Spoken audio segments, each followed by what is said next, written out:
4월 7일 서울시장과 부산시장 보궐선거가 이제 9일 앞으로 다가왔습니다. 여야 후보들은 치열한 기싸움을 벌이면서 총력전을 펼치고 있습니다. 선거전이 격화되면서 상대 진영을 겨냥한 네거티브 막말 경쟁도 거세지고 있습니다. 정책은 실종됐고 막말만 남았다는 비판이 나옵니다. 맞짱 토론 시작하겠습니다. 먼저 출연자들을 소개해드립니다. 제 오른쪽입니다. 박주민 더불어민주당 의원 나오셨습니다. 예, 안녕하십니까. 네, 안녕하십니까. 그리고 제 왼쪽입니다. 조혜진 국민의힘 의원도 함께했습니다. 예, 반갑습니다. 네, 어서 오십시오. 네, 서울시장과 부산시장 보궐선거 얘기를 하기에 앞서서 먼저 짚어봐야 할 내용이 좀 있습니다. 저희가 앞에서도 전해드렸습니다. 어젯밤과 오늘 새벽 사이에 인터넷에서 뜨거운 논란이 있었던 그런 이슈입니다. 김상조 청와대 정책실장이 자신이 소유한 서울 강남구 청담동의 아파트 전세금을 14% 넘게 올렸다는 얘기입니다. 그런데 이 올린 시점이 전월세 상한제와 관련해서 관련 법이 시행된 지 이틀 전에 이루어졌다는 것 아니겠습니까? 계약이 말이죠. 그러니까 5%를 넘지 못하도록 전월세를 올릴 때 이런 법이 시행되기 이틀 전에 서둘러서 14% 넘게 올렸다는 비판인데 이에 대해서 두 분은 어떻게 생각하시는지 먼저 말씀을 좀 듣도록 하겠습니다. 먼저 조 의원님 말씀하시겠습니까? 저는 굉장히 비양심적이고 부도덕한 행동을 했다고 생각합니다. 그것도 다른 사람도 아니고 국가정책의 최고 책임자라고 할 수 있는 청와대 정책실장이 이런 일을 했다는 것은 정말 본인의 양심에 가슴에 손을 얹고 그렇게 할 수 있었을까 싶은 생각이 듭니다.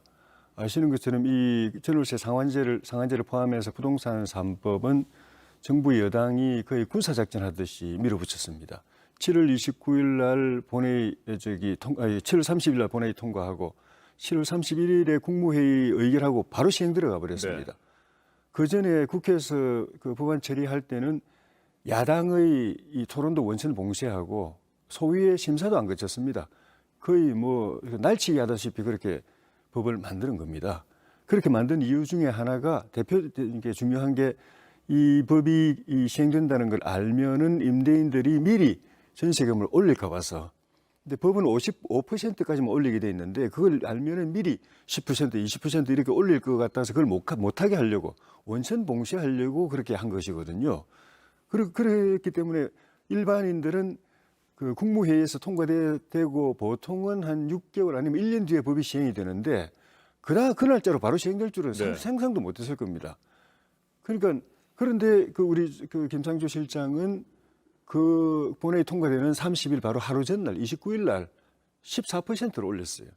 이분은 알았던 겁니다. 내일 본회의 통과되고 모레 국무회의 통과되고 통과되면 6개월 1년 뒤에 시행되는 게 아니라 그날짜로 바로 시행 들어간다는 걸 알고 있었던 겁니다. 그런 측면에서 보면은 남들한테는 5% 이상 못 올리게 이렇게 강제하면서 뒤통수 치듯이 원천 봉쇄 대응할 기회를 안 준 거 아닙니까? 그렇게 해놓고 본인은 그걸 미리 알고서 14%는 올렸다는 거는 그 자체도 양심에 어긋난 행동이지만은 크게 보면은 그거는 공무상의 비밀을 이용한 거죠. 일반인들은 국무회의 본회의 통과되고 바로 국무회의 의결하고 바로 시행 들어갈 거라고 상상도 못했을 겁니다. 대응할 시간을 전혀 못 가졌던 거죠. 보통 때처럼 6개월 뒤에 1년 뒤에 법이 시행됐다고 하면은 아마 그 시행되기 전에 10%, 20% 올릴 수도 있었는데 아무도 몰랐습니다. 본인은 알았던 거겠죠. 그런 측면에서 지금 LH 공무상 비밀 이용해서 투기 행위하는 거나 차이가 없고 어떻게 보면 더 국가정책 최고 책임자 그런 일을 했다는 점에서 더 국민의 신뢰를 배신한 행동이라고 생각합니다. 네, 김상조 실장 측에서는 김 실장이 살고 있는 현재 다른 아파트의 전셋값을 올려주기 위해서 자신도 불가피하게 올렸다. 이런 식의 얘기를 하고 있습니다만 이 같은 해명을 국민들은 쉽게 납득할 수 없을 것 같습니다. 더군다나 김 실장의 경우에는 집값과 전월세 값을 잡기 위해서 고강도 대책이 필요하다고 계속해서 주장을 해왔던 사람 아니겠습니까? 어떻게 생각하십니까, 박 의원님? 네, 굉장히 아쉽고요. 사실 공직자들은 제가 굉장히 좋아하는 분의 표현을 빌자면 유리 어항 속에 있는 존재들이다. 모든 행동을 국민들이 보고 있는 것으로 생각하고 행동을 해야 된다라고 이제 하셨는데 그런 말에 비춰봤을 때도 조금 더 이제 모범적이고 그런 모습을 보여줬으면 어땠을까 이런 생각이 좀 듭니다. 굉장히 아쉽습니다. 네. 법이 시행되기 이틀 전이니까 법적으로 따진다면 문제는 없을 수 있다. 이렇게 볼 수 있겠습니다만 말씀하신 대로 청와대 정책실장이 한 행동이기 때문에 뭐 비판은 불가피할 것 같고요. 그에 따른 후속 조치도 좀 필요해 보인다 이런 여론도 있는데 이건 어떻게 생각하십니까? 이제 후속 조치의 경우에는 이제 집값, 전세값을 인상하게 된 배경이라든지 또는 뭐 그 이유라든지 이런 것들을 좀 더 살펴볼 필요가 있을 것 같습니다. 지금 단계에서 바로 이제 후속 조치를 거론하는 건 조금 빠른 감이 있다라는 말씀드리겠습니다. 네, 조 의원께서는 어떻게 생각하십니까? 김상조 실장은 문재인 정부의 부동산 정책 실패, 또 경제 정책 실패의 최고 책임자입니다. 그래서 여러 번 그동안에 그만둬야 된다, 책임지고 그만둬야 된다. 본인이 정책을 쥐고 있는 이상은 나아질 게 하나도 없고 계속 나빠진다라고 이야기했는데 대통령께서 어떻게 된 건지 계속 붙잡고 계셨어요. 근데 이 사건 같은 경우는 무능과 정책 실패와는 별개로 국민의 신뢰를 완전히 무너뜨린 아주 비양심적이고 부도덕한 행동이기 때문에 스스로 이거는 정책 잘못한 것에 대한 책임과 별개로 국민들 앞에 부끄러운 짓, 국민의 신뢰를 배신하는 행동을 하는 것에 대해서 책임지고 대통령께서 경질을 하기 전에 본인이 그만두시지 맞다고 봅니다. 네. 그런데 이 부분은 좀 짚고 넘어가야 될 것 같습니다. 방금 이제 뭐 경제 정책이 잇따라 실패하고 있다 이렇게 말씀하셨는데 지표하고는 전혀 안 맞는 말씀이시거든요. 다른 나라들과 비교해 봤을 때 코로나19로 인해서 전 세계가 어려움을 겪는 과정에서 우리나라의 경제가 상당히 건전하다라는 건 더 잘 아실 거거든요. 그래서 경제 정책이 잇따라 실패했다 이런 표현에 대해서는 좀 바로 잡힐 필요가 있다고 생각합니다. 반론하시겠습니까? 그건 대통령께서 여러 차례, 물론 대통령께서도 이제 편리하게 이때는 이렇게 말하고 저때는 저렇게 말하고 인용하는 통계가 왔다 갔다 해서 국민들도 헷갈리시겠지만 지금 의원님 말씀하신 것처럼 경제가 잘 나가고 있다고 이야기하셨다가 어느 때는 엄청난 위기 상황에 있다는 걸 갖다 본인도 인정하시고 그래서 특단의 조치를 취할 때는 늘 경제가 어렵다는 이야기를 대통령께서도 하셨습니다. 일자리가 대표적으로 국민들을 어렵게 만드는 부분인데 일자리 관련해서는 더 이상 뭐 국민들께 명함을 내놓을 수 없을 정도로 엉망인 상황이기 때문에 대통령께서 뭐라고 하시든 간에 국민들이 느끼는 피부로 느끼는 삶에서 느끼는 일자리와 또 소득 문제 또 그런 여러 가지 측면에서 이 경제정책의 실패는 우리가 평가하기 전에 국민들이 현장에서 아우성을 지르고 있고 그래서 대통령이나 정부가 빚을 국가 빚을 이렇게 그 엄청난 빚을 내가면서 계속 재난지원금을 주고 돈을 뿌리는 이유가 민생이 한계선상에 있다, 낭떠러지에 있다는 걸 인정하기 때문에 그런 것이거든요. 코로나19로 인해서 전 세계가 지금 경기가 침체되고 있고 어려움을 겪고 있고요. 그래서 다른 나라들도 재정을 이용한다든지 또는 통화 정책을 완화하는 방향으로 전환한다든지 하는 식으로 해서 여러 가지 어려움들을 해결해 보려고 하고 있습니다. 그런 상황에서 우리나라도 이제 적극적인 재정 정책 등을 사용하고 있는 것이고요.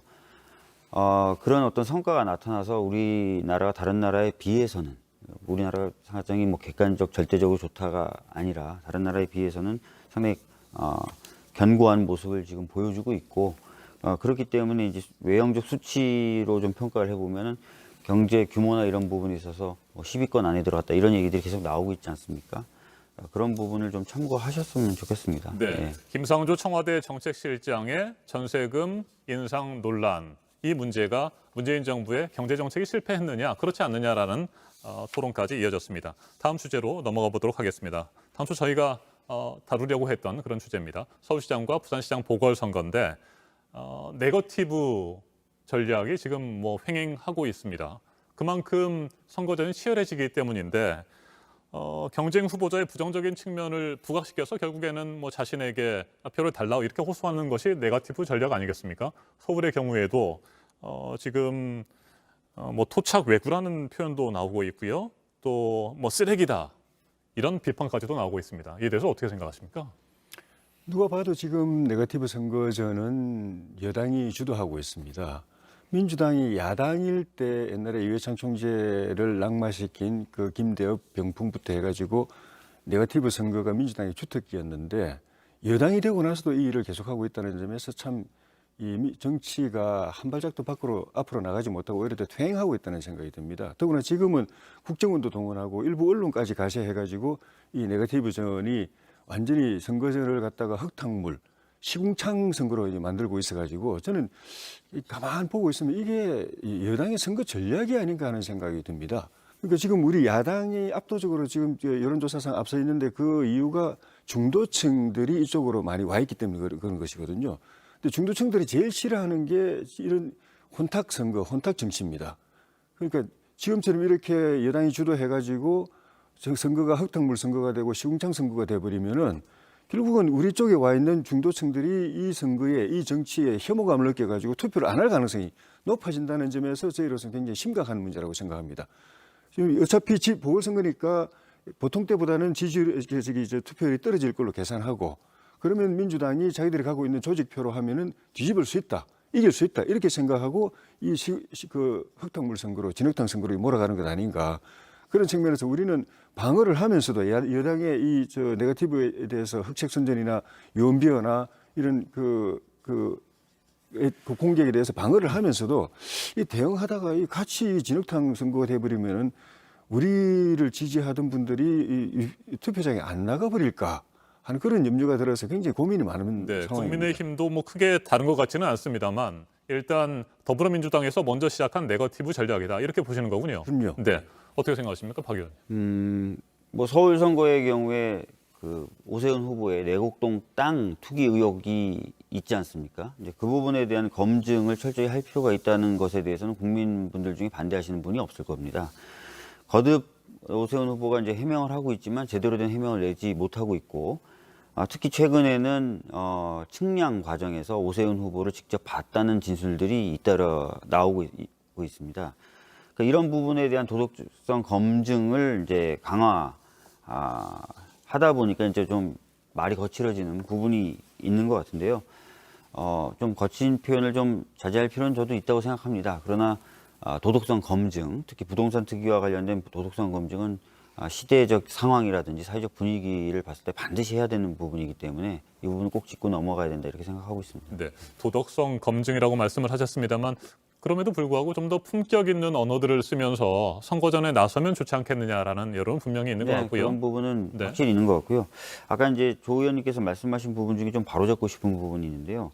조 의원님이 말씀하시면서 국정원을 동원하고 언론을 동원하고 있다라고 표현하셨어요. 저희 선거 운동에 대해서. 이거는 좀 사실 확인된 건지 아니라면 좀 바로 잡아주셨으면 좋겠습니다.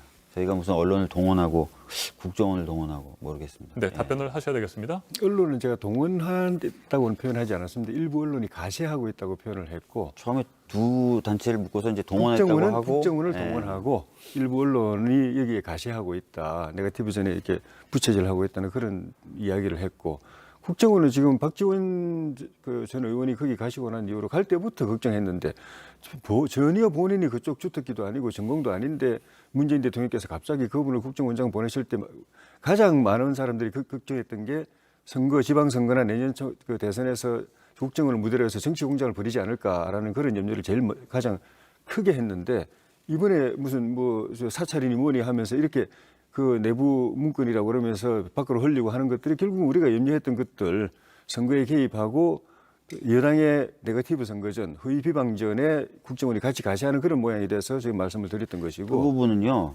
아시다시피 대법원 판결이 있었고요. 대법원 판결의 기준에 맞춰서 최근에 그 대법원 판결을 본 사람들이 그럼 나의 파일도 공개해달라고 청구를 하다 보니까 지금 공개가 되고 있고요. 최근에 이제 박형준 후보의 국정원 사찰 관련된 의혹 네. 이 부분에 관련돼서 공개된 문건은 아시다시피 민주노총이나 이런 데서 본인들이 받았던 문건을 이런 청구를 통해서 받았던 문건을 공개를 하고 있는 겁니다. 예. 네. 뭐 국정원이 개입해서 국정원이 막 전면적으로 공개하고 그런 게 아니죠. 내곡동 땅을 측량할 때 그 현장에 오세훈 당시 서울시장이었을 때죠. 네, 오세훈 후보도 있었다라고 하는 증언에 대해서 말씀을 하셨습니다. 관련해서 언론의 인터뷰도 나오고 했습니다만 지금 오세훈 후보 측에서는 그걸 강력히 부인하고 있잖아요. 네. 그러니까 그 오세훈 후보의 처가가 소유하고 있던 땅을 경작했던 사람들이 측량 당일날 오세훈 후보를 봤다라고 진술을 했고요. 그리고 어제 보도를 보니까 측량팀에서도 당시 측량할 때 오세훈 후보가 나왔었고 심지어 오세훈 후보에게 측량 결과에 대해서 설명까지 했다라고 얘기를 하고 있는 상황입니다. 그러면서 그 땅을 경작했던 분이 했던 말하고 거의 똑같은 취지의 얘기를 해요. 옷차림에 대해서, 오세훈 후보 옷차림에 대해서. 그래서 상당히 이제 오세훈 후보가 그 당시에 현장에 있었다라는 쪽이 좀 신빙성을 얻어가고 있는 상황인데 오세훈 후보가 이제 그런 부분에 대해서 확실하게 부정을 하려면 본인도 아마 그렇게 언론 쪽에 밝힌 것 같아요. 그 당시 작성됐던 측량 결과도 거기 보면 이제 입회인들이 서명하게 돼 있다는데 그런 것들을 좀 적극적으로 공개할 필요가 있습니다. 예, 근데 그런 걸 제대로 하지 못한다든지 한다면은 이 의혹은 쉽게 가라앉지 않을 것 같습니다. 네, 오세훈 후보 측에서는 해당 보도를 한 언론사를 고발한 상태고요. 박영선 후보 측의 도쿄 아파트와 관련된 여러 가지 논란들, 현재 국민의힘에서는 어떻게 보고 있습니까? 현재 오세훈 후보에 관해서는 제가 좀 전에 그 일부 그 언론이 가시했다고 하는 것이 그런 부분입니다. 허위 비방도 잘못된 거지만은 사실에 근거하지 않고 사실을 입증하지 못하면서 일방의 주장을 일방적으로 내보내는 것. 우리 쪽에서 그 사안에 대해서 어떻게 파악하고 있는 것에 전혀 물어보지 않고 보도에 반영하지 않는 것. 예를 들면 지금 말씀하신 그 부분에 있어가지고 그 오세훈 후보는 거기 간 적이 없고 거기 있었다고 한 두 사람은 오세훈 후보 부인의 동생 남동생과 양아버지 두 사람이었다고 분명히 이야기를 하고 있는데 이런 데 대해서 전혀 우리한테 물어보지 않고 일방적으로 보도해서 우리에게 해를 끼치는 거. 그래서 사장하고 그 회사의 사장하고 보도본부장, 정치부장 등 관련된 사람들을 다 이제 검찰에 저희가 고발을 했습니다. 그리고 그 박영선 후보 부분은 저는 그 논란을 보면서 흔히 말하는 민적민이라는 걸 생각하게 됩니다. 문재인의 적은 문재인이고 민주당의 적은 민주당이다. 박영선 후보, 자기 당의 후보를 이 토착 왜구 논란, 친일파 논란에 휘말리게 만든 것이 다른 사람들이 아니라 이 정권이 정치적으로 국내 정치에 이용하기 위해서, 선거에 이용하기 위해서, 야당을 탄압하기 위해서 반일 선전선동을 몰아붙이고 친일 논란을 부추기고 토착 왜구라는 말도 안 되는 그런 그 딱지를 붙여가지고 선전선동한 결과적으로 본인들이 공천한 박영선 후보를 악성 왜구로 만들고 친일파로 만드는 겁니다. 요즘 같은 글로벌 시대에 다른 나라에 땅 가지는 게 그게 무슨 죄입니까? 그런데 민주당과 문재인 정권은 일본하고 우리나라는 자유민주주의 체제를 같이 하고 시장 경제를 같이 하고 한미일 공조 체제의 한 축인데 국내 정치에 선거에 이용하고 야당을 탄압하기 위해서 말도 안 되는 친일 선동 쇄오를 벌여가지고 일본하고 조금만 손금만 닿아도 친일파고 토착 왜구고 이렇게 말해놓으니까 도쿄 한복판에 고급 아파트를 가지고 있는 사람은 꼼짝없이 이거는 악랄한 토착 왜구가 돼버린 거예요. 친일파가 돼버린 겁니다. 그러니까 자기들이 쳐놓은 덫에 자기 후보가 걸린 겁니다. 반일 선전선동이다라고 얘기하셨는데 정부 차원에서 뭐 일본 제품 불매운동을 하거나 그러진 않았던 것으로 저는 기억을 하고요. 그리고 이런 흐름이 시민들 사이에서 자연스럽게 나올 수 있었던 배경은 일본이 먼저 우리나라 법원 판결에 대해서 문제 제기하면서 우리나라 산업의 필수적인 소재 부품, 장비 등을 수출하지 않겠다라고 하는 방금 말씀하셨던 자유주의 경제 질서에 완전히 위배되는 보복적 조치를 했기 때문입니다. 그것까지도 뭐 마치 없었던 것처럼 말씀하시면 저는 좀 이해가 안 되고요. 그다음에 박영선 후보가 도쿄의 아파트를 소유한 이유가 뭔지 홍준표 의원이 직접 밝혔습니다. BBK 관련돼서 그 당시 MB가 여러 의혹을 제기하는 박영선 후보를 공격하기 위해서 사찰하고 수사 대상으로 삼으면서 남편이 국내에서 일을 할 수가 없는 상태가 됐기 때문에 일본을 어쩔 수 없이 건너갔었던 그런 배경이 있었던 겁니다. 그런 부분에 대해서도 좀 잊지 말고 기억해 두실 필요가 있다고 생각합니다. 네, 부산시장 보궐선거 운동 과정에서도 뭐 3기 암 환자다, 복부인 시장 사모가 될 수 있다, 뭐 이런 막말들이 이어지고 있습니다. 관련 고소고발도 펼쳐지고 있는데 저희가 뭐 부산시장 보궐선거까지 다룰 수 있는 시간은 오늘은 없을 것 같습니다. 다음에 기회가 되면 다시 논의하고 토론을 이어가도록 하고요. 이처럼 막말들이 횡행하고 또 네거티브 전략이 펼쳐질수록 우리 유권자 여러분께서는 현명하게 선택하고 또 판단을 하셔야 될 것 같습니다. 오늘 맞짱 토론 여기에서 마무리하도록 하겠습니다. 박주민 더불어민주당 의원, 조혜진 국민의힘 의원과 함께했습니다. 토론 잘 들었습니다. 감사합니다. 고맙습니다. 네, 수고하셨습니다.